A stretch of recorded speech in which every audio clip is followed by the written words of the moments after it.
पूरा दिन बहुत से चैलेंजेस को फेस करने के बाद, जिसमें से कुछ चीज़ें आपके एक्सपेक्टेशंस के अगेंस्ट जाती हैं, कुछ में आपको ज़्यादा एफ़र्ट करनी पड़ती है, आपके लिए फाइनेंशियल चैलेंजेस होते हैं आपके लिए, और बहुत सी ऐसी चीज़ें सामने आ रही होती हैं जो समटाइम्स एक्सपेक्टेड होती हैं।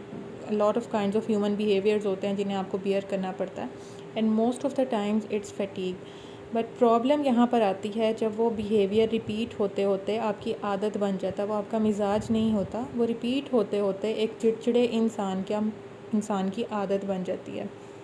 जस्ट सपोज़ कि जब आपका मोबाइल या आपके लैपटॉप की बैटरी कम होती है, वो आपसे चिल्ला चिल्ला कर नहीं कहता कि मेरी बैटरी लो है, सब मेरे पास से चले जाओ, या मैंने इसको, या आप खुद नहीं कहते कि इसकी बैटरी लो हो गई है तो मैं इसको फेंक दूँ।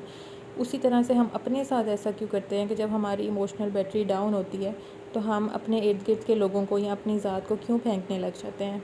इंस्टेड हमें क्या करना है कि हमें स्ट्रेस मैनेजमेंट को प्रॉपर्ली यूटिलाइज़ करते हुए देखना है कि हमें अपनी फटीग को मैनेज करना है, और हमें रिश्तों को या फैमिली टाइम को या फ्रेंडशिप टाइम को हमें अपने सोशल सर्कल को एज अ बर्डन अपने साथ नहीं रखना।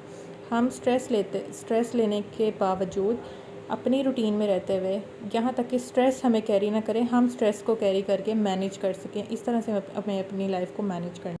हदीस मुबारक है कि तुम में से सबसे अच्छा वो है जो अपने घर वालों से अच्छा सलूक करता है। In today's world it is like as if I earn money so I can treat however I want, while Islam doesn't teach like this. Islam teaches humility and ask कि आपका जो वर्कलोड है, even सहाबाज use to go on wars, but when they use to come back home, they came with humility.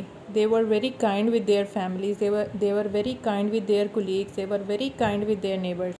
In Sira, responsibility is never replaced with emotional kindness. Today stress is doing all those things what Islam never taught us. If you want to manage stress और आप एक peaceful ज़िंदगी जीना चाहते हैं, you can DM for help.